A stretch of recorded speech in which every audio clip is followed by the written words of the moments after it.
Hi, this is Matt with Collecting Heroes, and today I'm going to do a little quick overview to see if we can find ourselves a decent bike at an affordable price.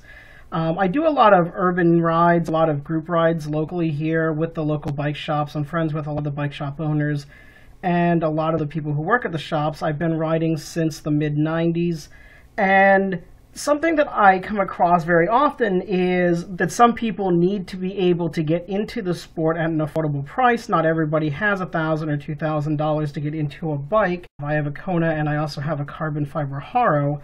As you can see, some of these prices are a little bit high for an entry-level person, and I definitely understand that.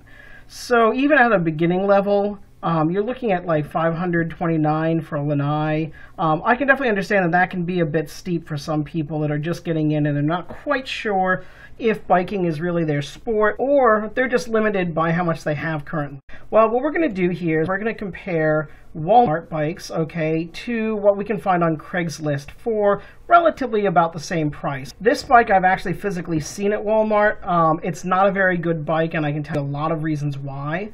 First off, it is $169. Let's try to look for a bike that is under $250. That's a lot less than you would pay for a brand new bike at a local bike shop. Entry price for a local bike shop is going to be about $500. So we're going to go into Craigslist. I always say that if you are pressed for cash and you want a decent bike, the best place to go is used. So we are going to type in $250. We're going to search. Now, the first thing that I'm going to recommend, if you're ever posting a bike on Craigslist and you're trying to sell, always have it going in this direction. And the reason why is you want to be able to see the derailleur, the crank. This will tell you overall the quality of the bike. I hate this. Most Craigslist ads have the bike facing the wrong direction, and I can't tell in 2 seconds how good that bike is. Oh, there's that Walmart bike that we saw. $75. Depreciated pretty quickly, didn't it? Anyways, on this bike, I can tell you pretty quickly how expensive that crank is, how expensive the derailleur is. That's going to give me a general overview as to the quality of the overall bike.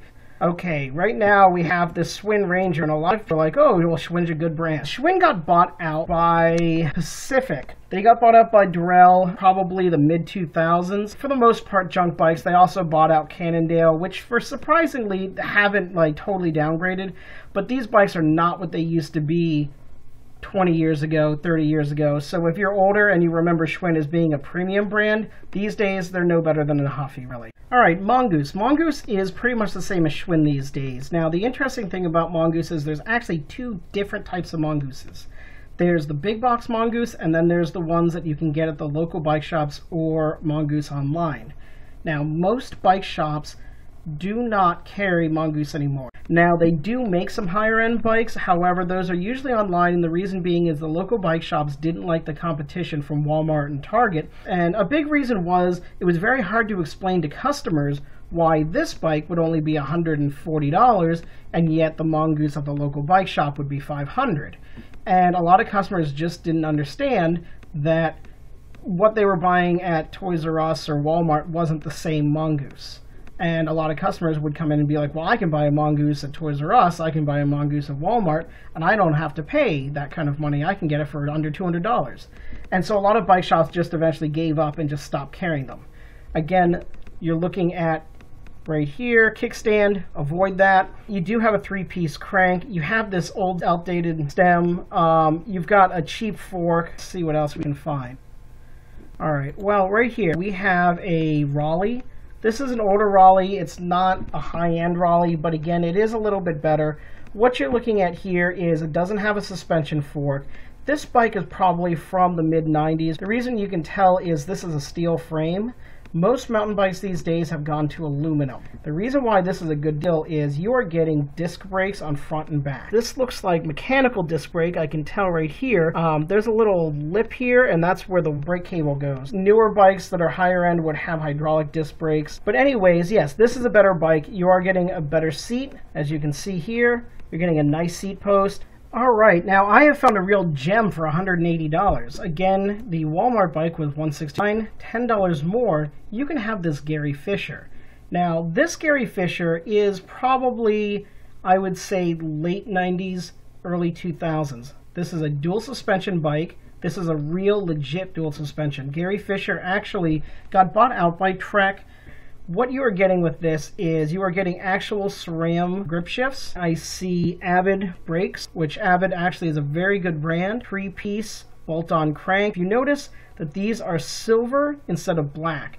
Typically, once you start moving up in the range, these will actually become silver instead of black, because the cheap black ones are usually just like a cheaper metal that they paint over. The silver is actually a harder metal. It's actually been coated. That's usually a sign of a nicer bike. I wish that they had close-ups.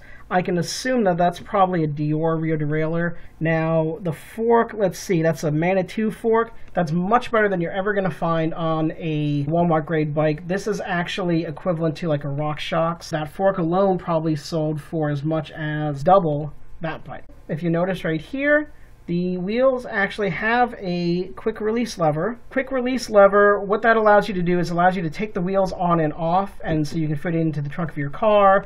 It also allows you to take the front wheel off, put it with the back wheel, and lock it through the frame in both wheels so somebody doesn't steal your bike. It makes it a lot harder to steal your bike if you're using a U-bar properly. $180 right here. You have a Gary Fisher dual suspension. This will hold up off-roading. This is actually a decent bike.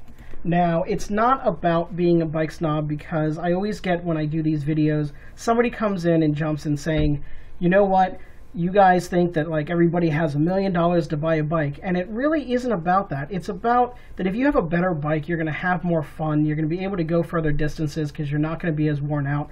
You're not going to be bummed out when your bike breaks all the time, because a better bike won't break as often.